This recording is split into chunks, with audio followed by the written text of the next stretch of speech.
So hey guys, welcome back to the channel. Next lecture जो कि है आप लोग का किस पर, पैरामेट्रिक फॉर्मेट। ठीक है, तो पैरामेट्रिक डिफरेंशिएशन आ जाती है अब इस लेक्चर के अंदर। पैरामेट्रिक फॉर्म और उसका डिफरेंशिएशन समझने की कोशिश करेंगे। ये कैसे आता है, क्यों आता है, क्या है।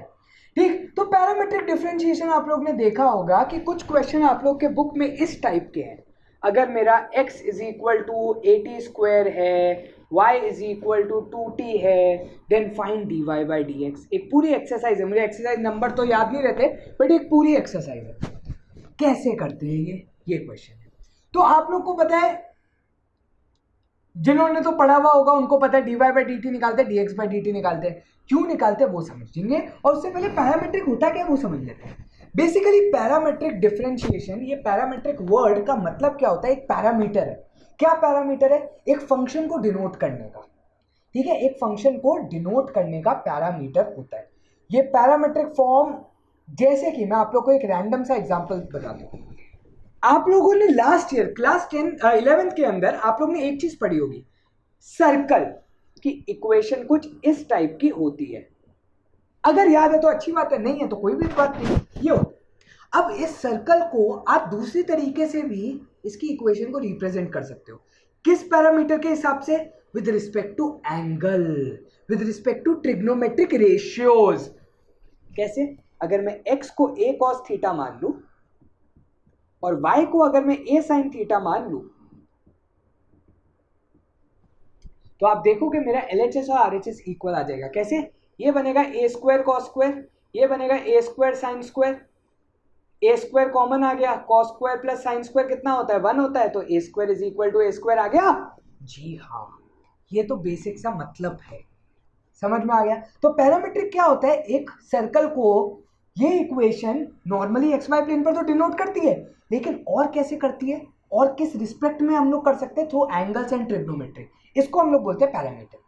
अब अगर मुझे पैरामेट्रिक फॉर्म पर डिफरेंशिएशन निकालना है तो वो क्या होता है?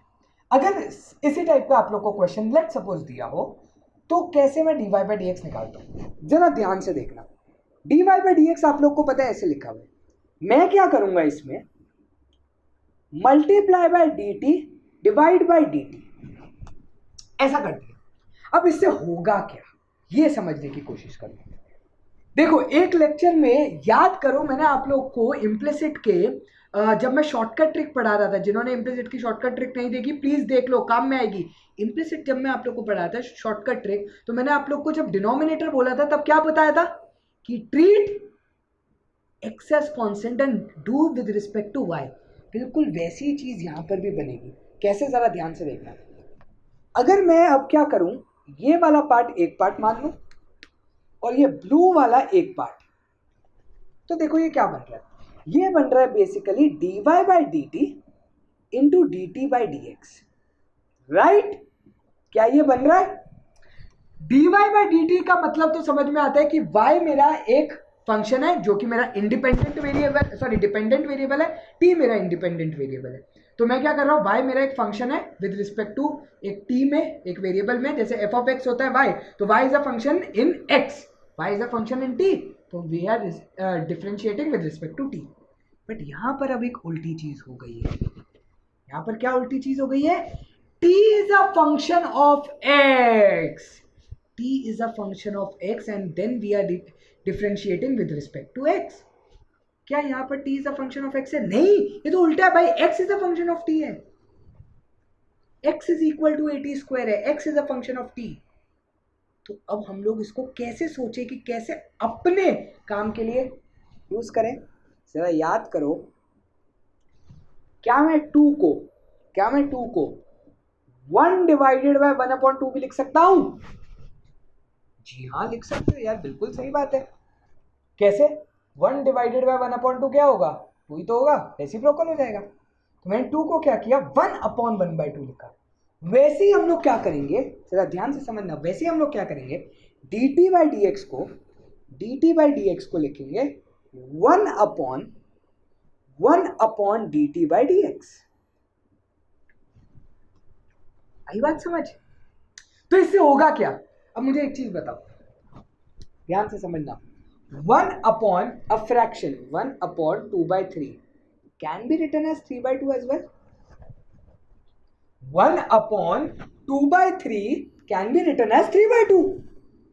1 upon 2/3 can be written as 1 upon 2/3 can be written as 1 upon 3/2. Sorry, is equal to 3/2. सीधा 3/2 मतलब dx/dt बन गया.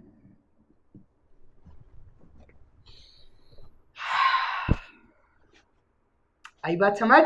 ठीक है, यही होता है पैरामेट्रिक फॉर्म. यही होता है पैरामेट्रिक फॉर्म. देखो पहले हमने dt/dt मल्टीप्लाई क्यों किया? क्योंकि बेसिकली dt/dt क्या होता है? 1 ही तो होता है.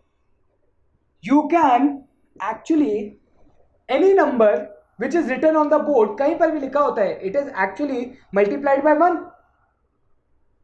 मन में ही सही, बस वही चीज है. ठीक है, ये जो पैरामेट्रिक फॉर्म बना, तो इसको हम लोग क्या लिखते हैं?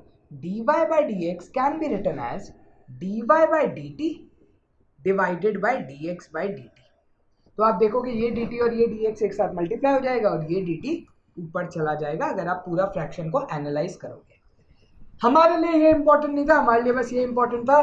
देख लो भाई आंसर कैसे निकालेंगे, एक ही क्वेश्चन करवा रहा हूँ, बाकी तो आप लोग को पैरामेट्रिक फॉर्म में बस लर्न करना था.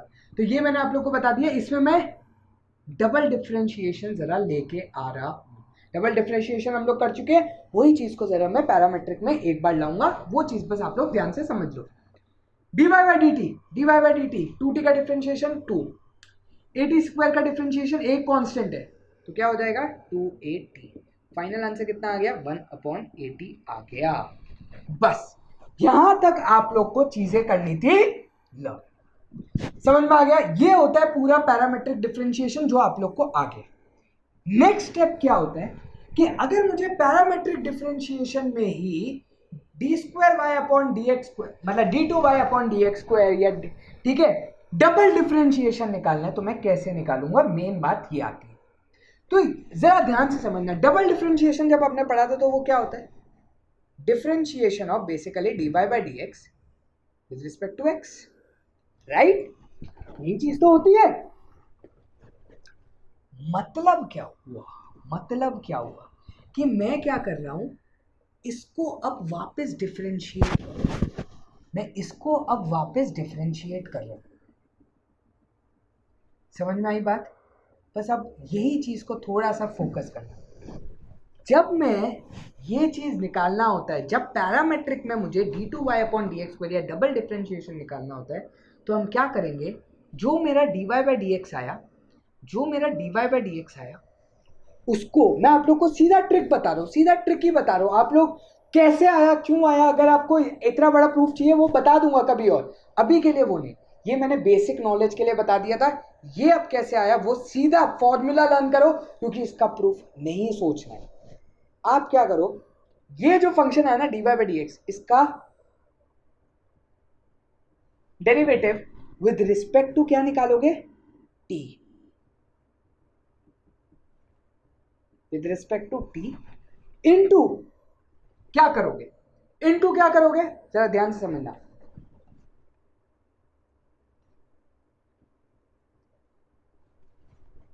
मतलब बन क्या जाएगा? d of dy/dx with respect to t into dt/dx.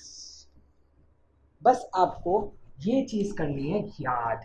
ये बहुत ही ज्यादा इंपॉर्टेंट है, बहुत ज्यादा इंपॉर्टेंट है. मतलब कि कैसे, जरा ध्यान देना. इसी का अगर मुझे d2y/dx² मतलब डबल डिफरेंशिएशन निकालना है ये पैरामीटर का, तो क्या बन जाएगा? विद रिस्पेक्ट टू t मैं इसको डिफरेंशिएट करूंगा. तो 1/80 का डिफरेंशिएशन, 1/80 का डिफरेंशिएशन, देखो 1/a तो कांस्टेंट है, तो बचेगा क्या? इसको मैं कैसे लिख सकता हूँ? 1/a इंटू 1/t भी लिख सकता हूँ. तो 1/a तो कांस्टेंट हो गया. अब 1/t का डिफरेंशिएशन क्या होता है? -1/t². कैसे आया? y की पावर -1 या x की पावर -1 या t की पावर -1, -1 बाहर आ जाएगा, -1 ऐसे पावर में बन जाएगा. आप लोग को फॉर्मूला पता है, x की पावर n का डिफरेंशिएशन ये बना. इनटू में क्या करूंगा? इनटू में करूंगा dt/dx. इनटू में क्या करूंगा? dt/dx. अब आप बोलोगे भाई dt बाई डी एक्स कैसे इमेजिन करें? सर जी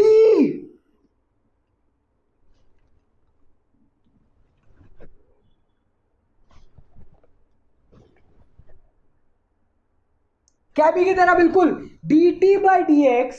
जरा यहां पर देखो मैंने dt बाई डी एक्स को कैसे फॉर्मुलेट किया था इस स्टेप में, 1/1 dt बाई डी एक्स, और उसको फिर और कैसे फॉर्मुलेट कर दिया था 1/dx बाई dt, मतलब 1/dx बाई dt जो कि 280 है।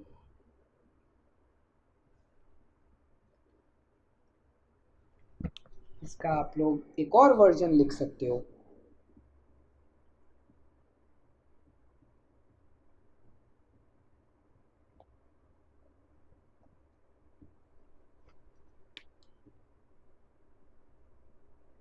ये भी याद करना चाहो तो कर लो, ठीक है।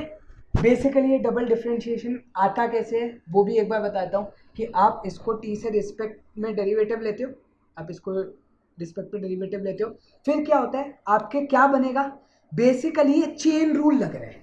बेसिकली क्या कर रहा है, हम लोग इसमें चेन रूल लगाते हैं, तो चेन रूल के हिसाब से dt बाई डी एक्स और बनता है, इसलिए ये चीज़ आती है।